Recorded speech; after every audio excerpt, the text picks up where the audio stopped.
नमस्कार, सुलगता सवाल देख रहे हैं और मैं हूं आपके साथ दिव्या सिंह। दिल्ली में अगले साल के शुरू में होने वाले विधानसभा चुनाव से ठीक पहले सियासी पारा चढ़ा हुआ है। इसी बीच दिल्ली एलजीबीटी शख्सेना ने अवैध बांग्लादेशियों पर कार्रवाई का आदेश जारी किया है, जिससे हड़कंप मचा हुआ है, क्योंकि दिल्ली में अवैध तरीके से रह रहे बांग्लादेशी और रोहिंग्या के खिलाफ पुलिस स्पेशल ड्राइव चला रही है। राष्ट्रीय राजधानी के कई इलाकों में पुलिस का यह अभियान चल रहा है। बांग्लादेशी प्रवासियों और रोहिंग्याओं का पता लगाने के लिए पुलिस लोगों के दस्तावेजों की जांच कर रही है। ताबड़तोड़ गिरफ्तारी हो रही है, जिसके बाद दिल्ली से रातों रात रोहिंग्या गायब हो रहे हैं। दिल्ली में बांग्लादेशियों के खिलाफ तगड़े एक्शन पर तमाम तरह के सवाल सुलग रहे हैं। दिल्ली में एलजी के आदेश पर क्यों बची भगदड़? रातों रात कहां गायब हो रहे रोहिंग्या? किस राज्य की ओर भागे घुसपैठिए? अब तक कितने लोगों की हुई गिरफ्तारी? इन सवालों ने सियासी पारा हाई कर दिया है और इनके वोट से जीतने वाले नेताओं की हालत खराब कर दी है, टेंशन में डाल दिया है। दिल्ली में उपराज्यपाल के निर्देश के बाद पुलिस बांग्लादेशी घुसपैठियों के खिलाफ बड़ा अभियान चला रही है। इस क्रम में राष्ट्रीय राजधानी के चप्पे चप्पे से अवैध रूप से रह रहे लोगों की जानकारी भी जुटाई जा रही है। साउथ ईस्ट दिल्ली पुलिस के मुताबिक अवैध बांग्लादेशियों के सर्च मामले में 1000 लोगों से पूछताछ हो चुकी है।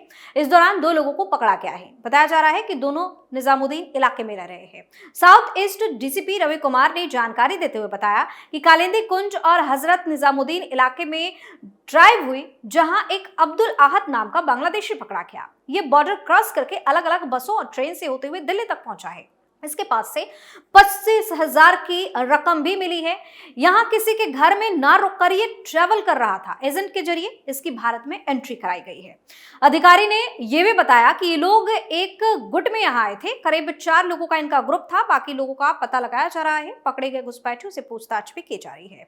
इसके अलावा एक और पकड़ा गया निजामुद्दीन इलाके में, जिसका नाम मोहम्मद अजीजुल है।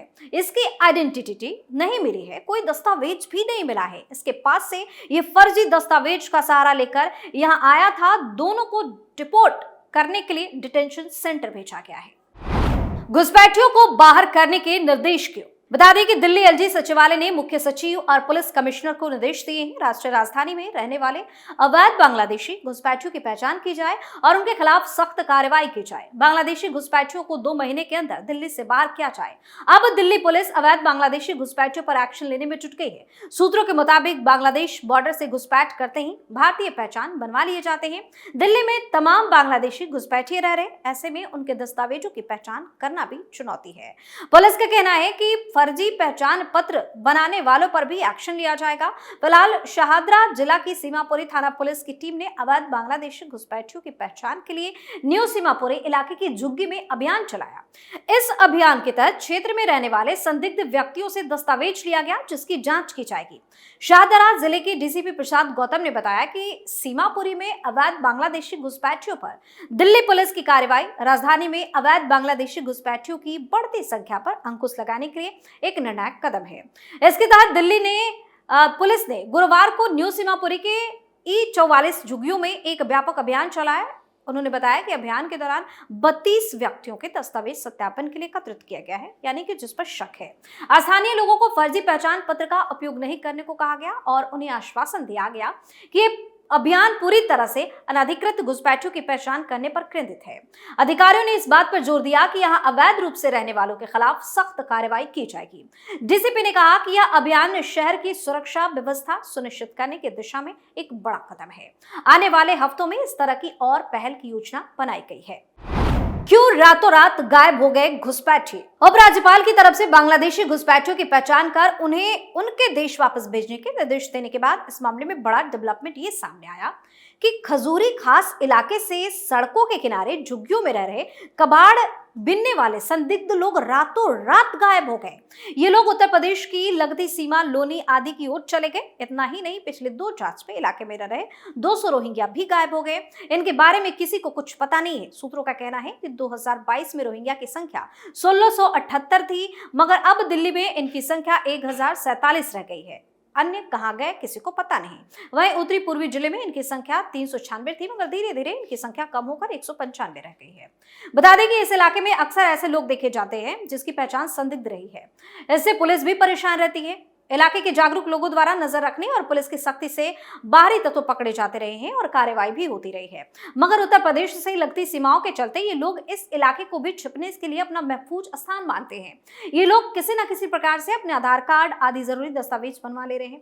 इसी के आधार पर इन लोगों ने सरकारी स्कूलों में अपने बच्चों के दाखिले भी दिला दिए हैं। सूत्रों की माने तो इस इलाके के सरकारी स्कूलों में इनमें से कई के बच्चे पढ़ते हैं। इलाके के राजीव नगर निगम स्कूल में ही 25 से अधिक बच्चों का दाखिला होने का मामला सामने आया। किसने किया रोहिंग्याओं को पकड़ने का दावा? ये स्थिति तब है जब दिल्ली नगर निगम के उत्तरी जोन के सहायक शिक्षा निदेशक के 1 जून 2022 को एक पत्र खजूरी खास थानाध्यक्ष को लिखा था, जिसमें उन्होंने रोहिंग्याओं द्वारा फर्जी तरीके से आधार कार्ड बनवाने लेने का जिक्र किया था और इस मामले की जांच कर आधार कार्ड निरस्त किए जाने का अनुरोध भी किया। इसके बाद कुछ के आधार कार्ड भी निरस्त किए गए, मगर बच्चों के दाखिले बंद नहीं हुए। सूत्रों का कहना है कि पाकिस्तान से आए हिंदू शरणार्थियों के लिए 1997 में जारी हुए एक आदेश को आधार मानकर कुछ अफसर रोहिंग्याओं के बच्चों को भी स्कूल में दाखिला करवा रहे हैं। नतीजतन यहाँ के स्कूलों में रोहिंग्याओं के बच्चों की संख्या बढ़ रही है। इन बच्चों के परिजन अपने को देश का नागरिक भी बता रहे हैं। बांग्लादेशियों और रोहिंग्याओं को देश से बाहर किए जाने के लिए पिछले साल से अभियान चला रहे भाजपा नेता आनंद त्रिवेदी की माने तो इलाके में लोगों को पता ही नहीं था कि रोहिंग्या यहाँ आ चुके हैं। उन्होंने कहा कि मैंने कई को कार्रवाई करवाकर पकड़वाया तो पता चला कि उनके बच्चे स्कूलों में भी पढ़ते हैं। उन्होंने कहा कि स्कूलों में जब शिकायत की तो स्कूलों के लोग इस बारे में एक्टिव हुए, मगर स्कूलों में इनके दाखिले नहीं रुके। उन्होंने कहा कि उनकी आपत्ति है कि हमारे बच्चों के साथ रोहिंग्या के बच्चे स्कूलों में कैसे पढ़ रहे हैं, इनकी विश्वसनीयता संदिग्ध है। उन्होंने चेताते हुए कहा कि कल इनके बच्चे भी हमारे स्कूलों के साथ पढ़ लेकर अधिकारी बनेंगे जो देश की सुरक्षा के लिए खतरा बनेंगे। क्यों 2 महीने के भीतर खदेड़े जाएंगे घुसपैठिए? बांग्लादेशी घुसपैठियों पर एलजीबी की सक्सेना ने सख्त रवैया अपनाया है। एलजी के निर्देश पर उनके सचिवालय ने मुख्य सचिव और पुलिस आयुक्त को पत्र लिखकर दिल्ली में बांग्लादेशी घुसपैठियों के खिलाफ सख्त कार्रवाई शुरू करने को कहा है। एलजी सचिवालय ने बांग्लादेशी घुसपैठियों की पहचान करने के लिए 2 महीनों से अधिक समय तक विशेष अभियान चलाकर समयबद्ध तरीके से मौजूदा नियमों के अनुसार सख्त कार्रवाई करने को कहा। यह कदम दरगाह हजरत निजामुद्दीन बस्ती के मुस्लिम नेताओं और दिल्ली के उलेमाओं के प्रतिनिधि मंडल की तरफ से एलजीबी के सक्सेना को दिए गए ज्ञापन के मद्देनजर उठाया गया है, जिसमें उन्होंने बांग्लादेश में हिंदू और अन्य अल्पसंख्यक समुदाय पर हो रहे हमलों पर गहरी चिंता व्यक्त की थी और इसके अनुसार राष्ट्रीय राजधानी में रह रहे बांग्लादेशी घुसपैठियों के खिलाफ सख्त कार्रवाई की मांग भी की थी।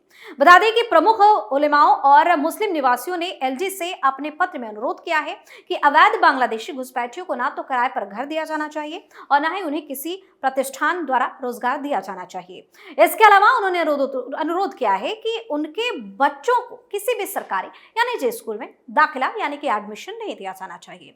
मुस्लिम नेताओं ने सड़कों, फुटपाथों, पार्कों और अन्य सरकारी जमीनों से अवैध घुसपैठियों को हटाने की भी मांग की है, जिन पर उन्होंने जबरन कब्जा कर रखा है और बांग्लादेशी घुसपैठियों की तरफ से अवैध रूप से हासिल किए गए आधार कार्ड, वोटर आईडी या किसी अन्य सरकारी दस्तावेज को तुरंत रद्द किया जाना चाहिए। उन्होंने ये भी मांग की है कि दिल्ली में अवैध बांग्लादेशी प्रवासियों की पहचान करने के लिए एक विशेष अभियान चलाया जाना चाहिए और उन्हें तुरंत वापस भेजा जाना चाहिए। एलजी सचिवालय के पत्र में लिखा है कि इस मुद्दे की गंभीरता के मद्देनजर उपराज्यपाल ने इच्छा व्यक्त की है कि मुस्लिम समुदाय की मांग के अनुसार सख्त और समयबद्ध कार्रवाई करने के लिए 2 महीने का विशेष अभियान चलाया जाए और इस संबंध में साप्ताहिक रिपोर्ट नियमित रूप से सचिवालय को भेजी जाए।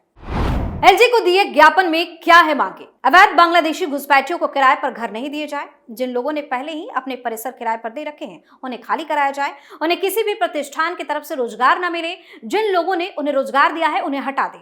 अगर किसी को पता चले कि उनके पड़ोस में कोई बांग्लादेशी घुसपैठिया रहता है तो पुलिस को जानकारी दे। सड़कों, फुटपाथों, पार्कों और अन्य सरकारी जमीनों पर रह रहे घुसपैठियों को एमसीडी और दिल्ली पुलिस हटाए। इन घुसपैठियों की तरफ से अवैध रूप से हासिल किए गए आधार कार्ड, वोटर आईडी या अन्य सरकारी दस्तावेज तुरंत बंद हो। अगर किसी मस्जिद या मदरसे ने ऐसे घुसपैठियों को शरण दी है तो उन्हें तुरंत खाली कराया जाना चाहिए। ऐसे घुसपैठियों की पहचान करने के लिए एक विशेष अभियान चलाकर उन्हें वापस भेज देना चाहिए। तो एलजी के आदेश के बाद से दिल्ली में हड़कंप मचा हुआ है और रातों रात रोहिंग्या डर से गायब हो रहे हैं। सुलगता सवाल में फिलहाल लेता है, देखते रहिए कैपिटल टीवी। नमस्कार।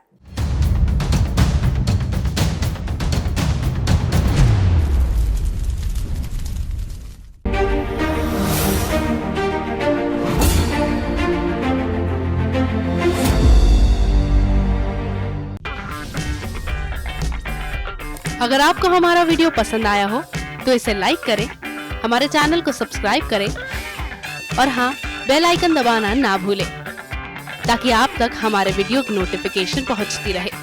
आप अपना सुझाव हमें कमेंट बॉक्स में दे सकते हैं। हमारे साथ जुड़ने के लिए शुक्रिया।